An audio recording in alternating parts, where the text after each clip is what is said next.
Understanding how to properly recover biofilms is critical for accurate antimicrobial testing.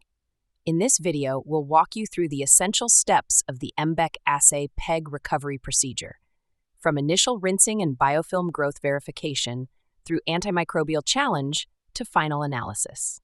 Let's get started. Step 1. Initial rinse for biofilm growth check. Prior to the antimicrobial challenge, after the initial biofilm formation period, the MBEC assay lid is transferred into a rinse plate. This rinse plate contains 200 microliters of sterile saline or water in each well and serves to wash away any planktonic, free-floating cells that may have dispersed or shed from the biofilms on the pegs. Following this rinse, specific pegs designated as biofilm growth check (BGC) pegs are carefully broken off the lid. This is done using sterilized needle nose pliers by grasping the base of the peg and gently rocking until it breaks, ensuring the integrity of the formed biofilm is maintained. These broken pegs are then placed into a new sterile 96-well microtiter plate containing 200 microliters of neutralizer recovery media and is then sonicated for 30 minutes, followed by serial dilution and spot plating. This allows for a verification of the initial biofilm density before starting the antimicrobial challenge. Step 2. Antimicrobial challenge and main biofilm recovery.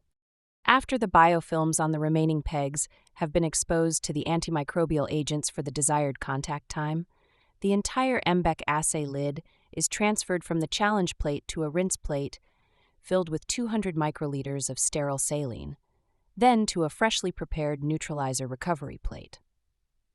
This recovery plate contains 200 microliters of an appropriate neutralizer recovery solution in each well.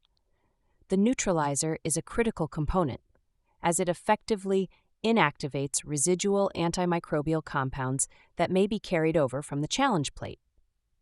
Inadequate neutralization would allow these residual agents to persist in exerting biocidal activity during recovery and enumeration, potentially leading to inflated log reduction values and a misleading representation of antimicrobial efficacy.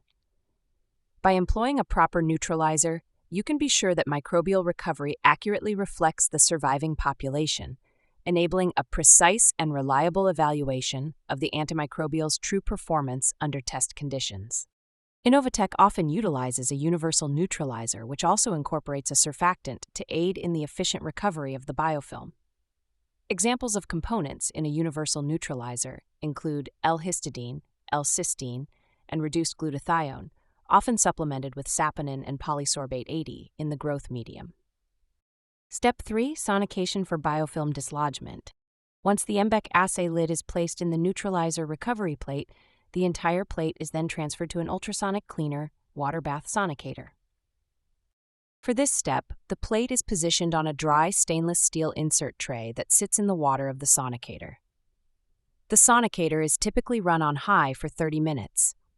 The ultrasonic pulses generated by the sonicator emit through the tray, effectively dislodging the formed biofilms from the pegs and suspending the microbial cells into the recovery medium. This process converts the adhered biofilm population back into a planktonic suspension, making them amenable to quantification. Step 4. Post-recovery analysis. Following successful sonication and biofilm dislodgement, the recovered microbial suspensions are then used for subsequent analysis. This includes determination of log 10 reduction. This involves serially diluting and spot plating the recovered samples onto agar plates to quantify the viable microorganisms remaining on the pegs after the antimicrobial challenge. Determination of minimum biofilm eradication concentration.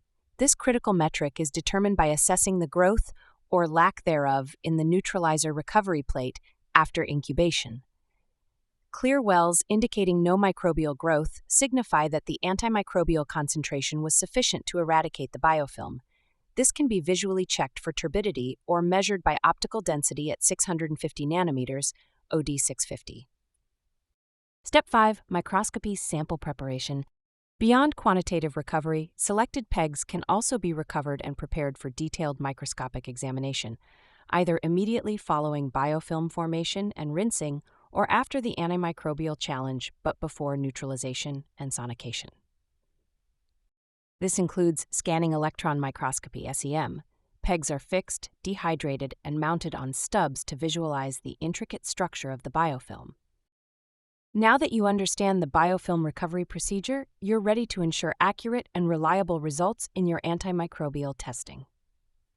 To order MBEC assay kits and get started with your biofilm research, visit the link shown on screen. If you have questions about the procedure or our products, our team at Innovotech is here to help.